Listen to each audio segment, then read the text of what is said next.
Pendahuluan dan kerangka konseptual akuntansi pajak.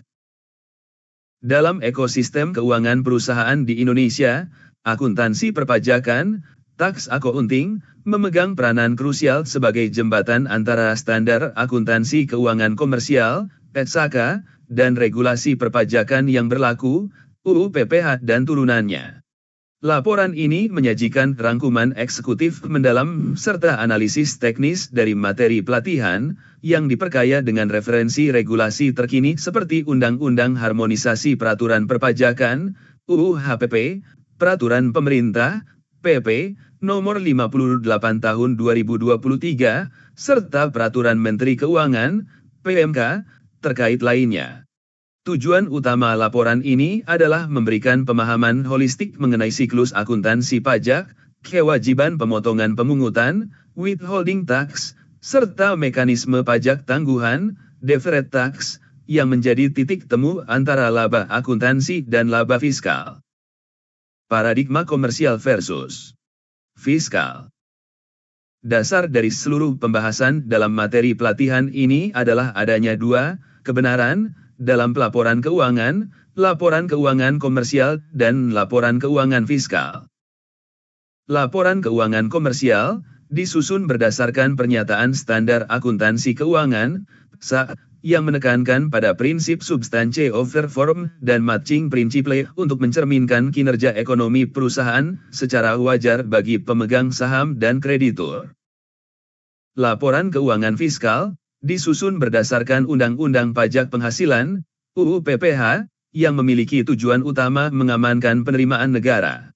Prinsip pengakuan pendapatan dan biaya dalam fiskal sering kali berbeda, terutama terkait biaya yang boleh dikurangkan, deductible expenses, dan yang tidak boleh dikurangkan, non-deductible expenses. Mekanisme untuk menjembatani kedua laporan ini disebut rekonsiliasi fiskal. Proses ini tidak mengubah pembukuan komersial, melainkan melakukan penyesuaian, koreksi positif atau negatif, untuk menghasilkan penghasilan kena pajak, PHKP, yang menjadi dasar perhitungan PPh Badan, Pasal 29. Arsitektur siklus akuntansi dan integrasi sistem. Siklus akuntansi yang dibahas dalam transkrip mengikuti alur klasik, namun dengan penekanan pada modernisasi sistem. Transformasi digital dalam siklus akuntansi. Secara tradisional, siklus akuntansi bergerak linear. Analisis transaksi, identifikasi dokumen sumber, faktur, bukti potong. Jurnal, journalizing pencatatan double entry. Posting buku besar, ledger pengelompokan akun. Neraca saldo, trial balance validasi keseimbangan debit kredit. Jurnal penyesuaian, adjusting entries accrual dan deferral. Laporan keuangan, posisi keuangan, laba rugi, perubahan modal, arus kas. Dalam materi pelatihan, ditekankan bahwa penggunaan perangkat lunak akuntansi modern, seperti SAP, Oracle, Accurate, Zahir, Mayo, telah mengotomatisasi langkah posting hingga neraca saldo.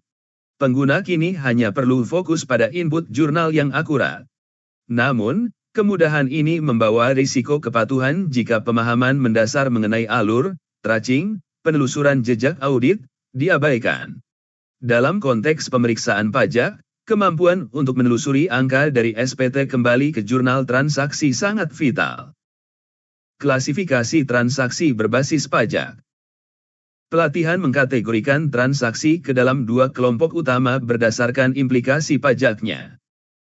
Pajak penghasilan, PPh meliputi pajak yang dibayar sendiri, PPh 25, 29, dan pajak yang dipotong dipungut pihak lain, withholding tax seperti PPh 21, 22, 23, 4, 2. Pajak pertambahan nilai, PPN pajak konsumsi yang melekat pada hampir setiap transaksi penyerahan barang kena pajak, BKP, dan jasa kena pajak, JKP.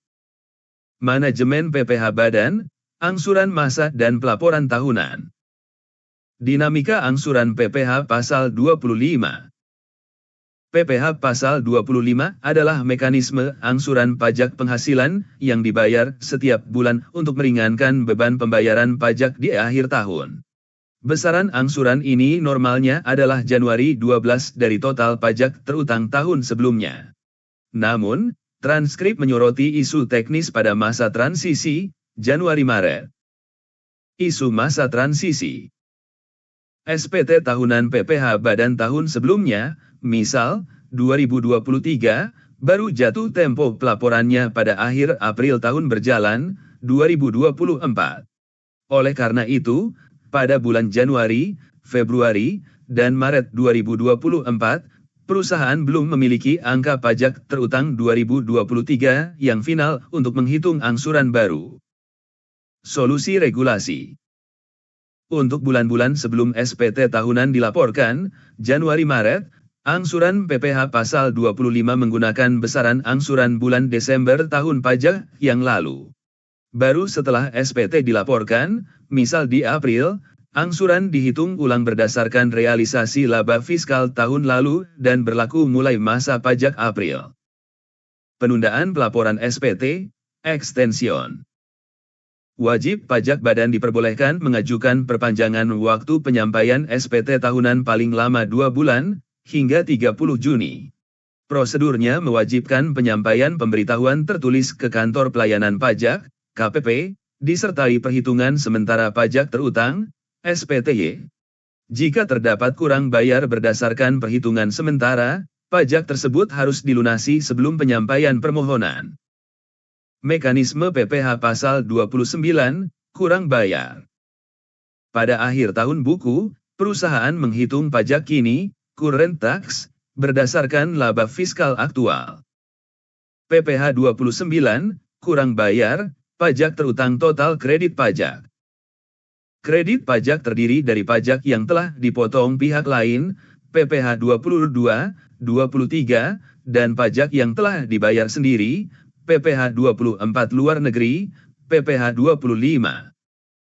Studi kasus jurnal PPh 29. Asumsi pajak terutang 500 juta rupiah, dengan kredit pajak, PPh 22, RP 50 JT, PPh 23, RP 70 JT, PPh 24, RP 20 JT, PPh 25, RP 10 JT. Total kredit RP 150 JT kurang bayar RP 350 JT. Akun. Debit, RP. Kredit, RP. Beban pajak kini, current tax expense. 500 juta. Uang muka PPh Pasal 22. 50 juta. Uang muka PPh Pasal 23. 70 juta. Uang muka PPh Pasal 24. 20 juta. Uang muka PPh Pasal 25. 10 juta. Utang PPh Pasal 29. 350 juta. Jurnal ini secara efektif membersihkan akun aset pajak dibayar di muka di neraca dan mengakui kewajiban yang harus segera dilunasi ke kas negara. Tarif PPh Badan terkini. Berdasarkan UU HPP dan peraturan pelaksanaannya, tarif PPh Badan yang berlaku saat ini adalah 22%. Perlu dicatat bahwa transkrip menyebutkan perhitungan pajak dan validasi tarif 22% ini konsisten dengan kebijakan pemerintah yang membatalkan penurunan tarif menjadi 20% yang sebelumnya direncanakan dalam Perpu Januari 2020. Wajib pajak UMKM dengan peredaran bruto tertentu dan PT terbuka yang memenuhi syarat free float 40% dapat menikmati tarif yang lebih rendah. PPh Pasal 21, Transformasi Mekanisme Perhitungan, TER. Bagian ini memperluas materi transkrip dengan mengintegrasikan peraturan terbaru PP nomor 58 tahun 2023 dan PMK nomor 168 tahun 2023 yang mengubah lanskap perhitungan PPh 21 secara signifikan mulai Januari 2024. Transkrip video menggunakan perhitungan tradisional yang sekarang hanya berlaku untuk masa pajak terakhir, Desember, sehingga pemahaman akan tarif efektif rata-rata, TER, menjadi wajib untuk melengkapi konteks pembaca. Mekanisme baru, TER versus tarif pasal 17. Sebelum 2024, perhitungan PPh 21 setiap bulan memerlukan disetahunkan, annualized, penghasilan, yang rumit dan rentan kesalahan. Mekanisme baru membagi metode perhitungan menjadi dua fase. Masa pajak Januari-November, menggunakan TER. Perhitungan dilakukan sangat sederhana, penghasilan bruto bulanan X tarif TER. Tarif TER diklasifikasikan menjadi 3 kategori berdasarkan status PTKP, penghasilan tidak kena pajak, pada awal tahun pajak. Kategori A, PTKP TK0, tidak kawin 0 tanggungan, TK1, K0. Kategori B, PTKP TK2, TK3, K1, K2. Kategori C, PTKP K3. Implikasi, tidak ada lagi pengurangan biaya jabatan atau iuran pensiun dalam perhitungan bulanan Januari-November. Semua faktor tersebut sudah diperhitungkan dalam formulasi persentase TER. Masa pajak Desember, menggunakan tarif pasal 17 sedih. Pada bulan terakhir, pemberi kerja harus menghitung ulang PPh 21 setahun penuh menggunakan tarif progresif pasal 17 UU PPh, 5%, 15%, 25%, 30%, 35%, atas penghasilan kena pajak, PHKP, setahun. PPh 21 Desember total PPh 21 setahun, tarif PSL 17, total PPh 21 yang telah dibayar Januari, TER. Studi kasus transkrip, Tuan A, pegawai tetap. Dalam transkrip, Tuan A, status K0, memiliki gaji dan tunjangan dengan total penghasilan bruto setahun Rp450.960.000. Analisis pengurang, biaya jabatan, Maks Rp6JT tahun, iuran pensiun, Rp12JT, zakat, Rp24JT. Total pengurang Rp96JT. PHKP, Rp45096JT, Rp96JT, Rp585JT, PTKP K0, Rp382.860.000. Perhitungan pajak, tarif progresif. 5% X Rp60JT Rp3 juta. 15% X Rp190JT Rp28.500.000, lapisan kedua 6250JT. 25% X Rp13286JT Rp33.215.000, lapisan sisa. Total PPh 21 setahun, Rp64.715.000. Integrasi INSIG, angka Rp64.715.000 ini adalah target akhir tahun. Dalam sistem TER, perusahaan akan memotong gaji Tuan A dari Januari menggunakan tarif TER kategori A, karena K0. Di bulan Desember, perusahaan akan menghitung Rp64.715.000 dikurangi akumulasi potongan TER tersebut. Jika akumulasi TER lebih rendah, potongan Desember akan melonjak tinggi. Jika lebih tinggi, terjadi lebih bayar yang harus dikembalikan ke karyawan. PPh atas natura dan kenikmatan, PMK 66 2023. Materi transkrip menyentuh isu fasilitas apartemen senilai Rp10 juta bulan yang diberikan kepada Nyonya Leni. Berdasarkan PMK No 66 tahun 2023, perlakuan pajak atas natura, barang, dan kenikmatan, fasilitas, telah berubah fundamental dari non-taksable, non-deductible, menjadi taksable, deductible, dengan batasan tertentu. Aturan apartemen, fasilitas tempat tinggal yang hak pemanfaatannya dipegang perseorangan, apartemen rumah tapak, dikecualikan dari objek PPh jika nilainya Rp2 juta per bulan. Analisis kasus Nyonya Leni. Nilai fasilitas, Rp10 juta. Batas eksuasi, Rp2 juta. Objek PPh 21, 10 juta rupiah, 2 juta rupiah, 8 juta rupiah. Nilai 8 juta rupiah ini harus ditambahkan ke penghasilan bruto Nyonya Leni untuk dipotong PPh 21. Bagi perusahaan, seluruh biaya sewa 10 juta rupiah adalah biaya yang boleh dikurangkan, deductible expense, dalam menghitung PPh badan. Metode pembebanan, net, gross, dan gross up. Dalam menjurnal beban PPh 21, perusahaan dapat memilih metode yang berdampak pada deductibility biaya tersebut. Metode net, perusahaan menanggung pajak karyawan tanpa menambahkannya sebagai tunjangan di slip gaji.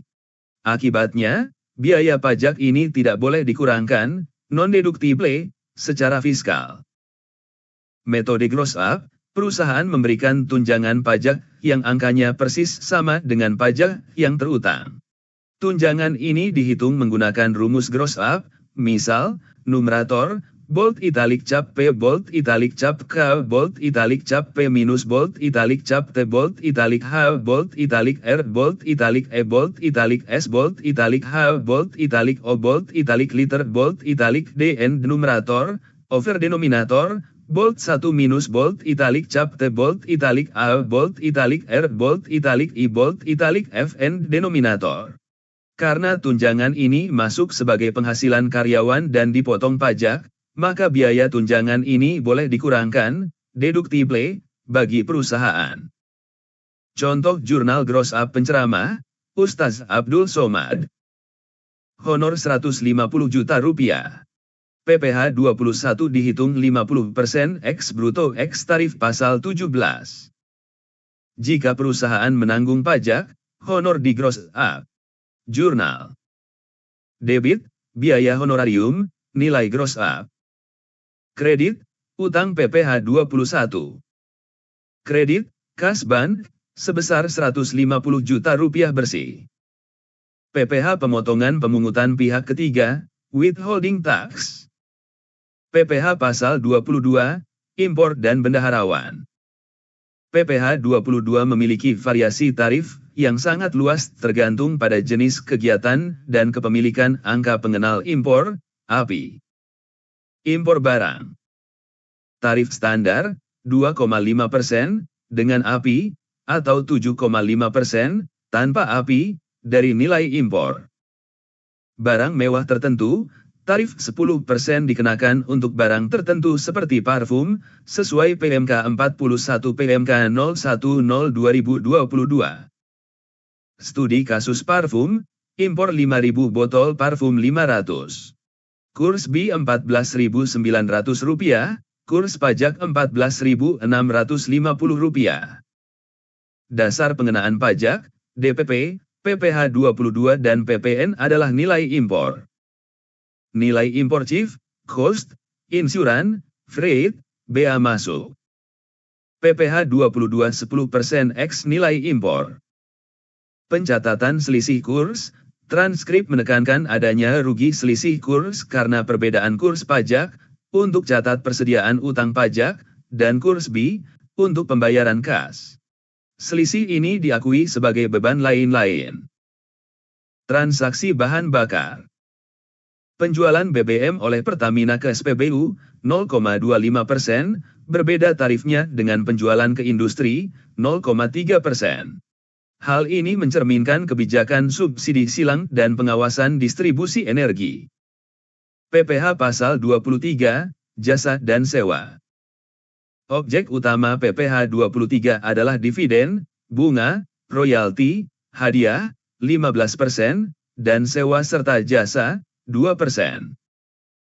Poin kritis jurnal, saat perusahaan menerima jasa, misal, jasa audit 65,7 juta rupiah include PPN, perusahaan harus mencatat utang PPh 23 sebesar 2% dari dasar pengenaan pajak, DPP.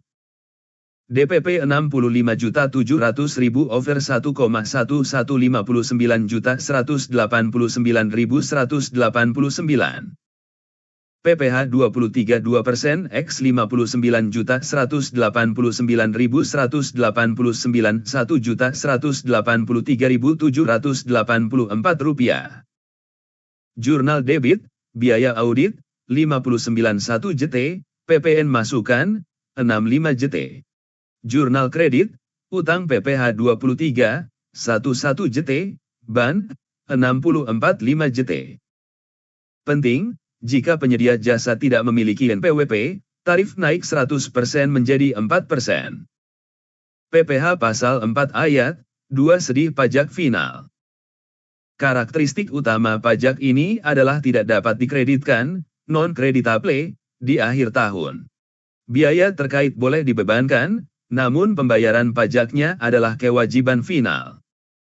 Sewa tanah bangunan, 10%. Jasa konstruksi, transkrip perlu dilengkapi dengan PP nomor 9 tahun 2022 yang merinci tarif baru. Pelaksana kualifikasi kecil, 1,75%, turun dari 2%. Pelaksana menengah besar, 2,65%, turun dari 3%. Konsultansi konstruksi, 3,5%, jika bersertifikat. Non-sertifikat, 4%, pelaksana, dan 6%, konsultan, 22. Pajak pertambahan nilai, PPN mekanisme kredit dan tarif masa depan. Mekanisme input-output, PKPM. Sistem PPN Indonesia menggunakan invoice method. PPN keluaran, PK, dipungut saat penjualan, PPN masukan, PM, dibayar saat pembelian. PPN kurang bayar PKPM. Jika PMPK, terjadi PPN lebih bayar yang dapat direstitusi atau dikompensasi ke masa berikutnya. Transkrip memberikan contoh komprehensif 10 transaksi yang menggabungkan pembelian, PM, penjualan, PK, dan retur untuk menghitung posisi akhir bulan. Transaksi dengan WAPU, wajib pungut. Sebuah anomali jurnal terjadi saat bertransaksi dengan WAPU, bendaharawan pemerintah BUMN. Penjual menerbitkan faktur pajak, kode Februari 03, mencatat PPN keluaran, namun tidak menerima uang kas PPN dari pembeli. PPN tersebut disetor langsung oleh WAPU ke negara. Jurnal penjual, debit piutang dagang, sebesar harga barang, debit piutang PPN WAPU, sebesar PPN, kredit penjualan, kredit PPN keluaran. Piutang PPN WAPU ini nanti akan setle dengan PPN keluaran di SPT masa, bukan dengan kas masuk. Kenaikan tarif menuju 12%, 2025. Meskipun transkrip menggunakan tarif 11%, laporan ini perlu menegaskan bahwa berdasarkan UU HPP Pasal 7, tarif PPN akan naik menjadi 12% paling lambat 1 Januari 2025. Ini adalah implikasi strategis bagi perusahaan dalam menyusun kontrak jangka panjang dan penyesuaian sistem ERP mereka menjelang 2025. Pajak tangguhan, deferred tax, dan PSA 2112. Bagian ini membahas aspek paling teknis dalam akuntansi pajak, yaitu pengakuan konsekuensi pajak di masa depan akibat perbedaan waktu, temporary differences. Aset versus kewajiban pajak tangguhan. Aset pajak tangguhan, DTA muncul ketika laba komersial laba fiskal karena beda waktu, contoh, penyisihan piutang diakui di komersial tapi ditolak di fiskal sampai benar-benar dihapus. Perusahaan seolah-olah membayar pajak di muka, atas beban yang belum diakui pajak. Aset ini memberikan manfaat pengurangan pajak di masa depan. Kewajiban pajak tangguhan, DTL muncul ketika laba komersial laba fiskal, contoh, penyusutan fiskal lebih cepat dari komersial. Perusahaan menunda pembayaran pajak saat ini, namun harus membayarnya di masa depan saat penyusutan fiskal habis. Isu penilaian persediaan, LIFO versus FIFO. Transkrip menyoroti bahwa metode LIFO, last in, first out, dilarang keras dalam fiskal Indonesia, UU PPh Pasal 10 Ayat 6. Alasan, dalam kondisi inflasi, LIFO menghasilkan HPP tinggi dan laba rendah, sehingga mengecilkan pajak. Fiskal hanya mengizinkan FIFO atau average. Implikasi akuntansi, jika perusahaan menggunakan LIFO untuk komersial, wajib melakukan koreksi fiskal yang signifikan, yang memicu pencatatan pajak tangguhan yang kompleks. Jurnal Pajak Tangguhan.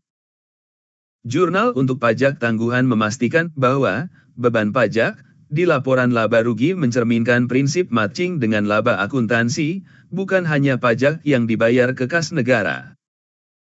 Mencatat DTA, debit aset pajak tangguhan, kredit pendapatan pajak tangguhan. Mencatat DTL, debit beban pajak tangguhan, kredit kewajiban pajak tangguhan. Outlook strategis, implementasi Core Tax System, KTAS, 2025. Sebagai penutup, laporan ini menyoroti transformasi digital terbesar DJP, Core Tax Administration System, CoreTax, yang dijadwalkan implementasi penuh pada Januari 2025. Sistem ini akan menggantikan aplikasi terpisah, e-filing, e-faktur, e-bupot, menjadi satu portal terintegrasi. Dampak bagi wajib pajak, integrasi data yang seamless berarti ruang untuk kesalahan rekonsiliasi manual semakin sempit. Data pemotongan PPh 21, PPN, dan PPh badan akan terhubung secara real-time dalam laporan keuangan wajib pajak yang tersaji di akun DJP. Transisi ini menuntut kedisiplinan administrasi yang lebih tinggi dari praktisi pajak dalam menjalankan siklus akuntansi yang dibahas di atas. Kesimpulan. Materi pelatihan memberikan fondasi operasional yang kuat untuk memahami mekanika akuntansi perpajakan di Indonesia.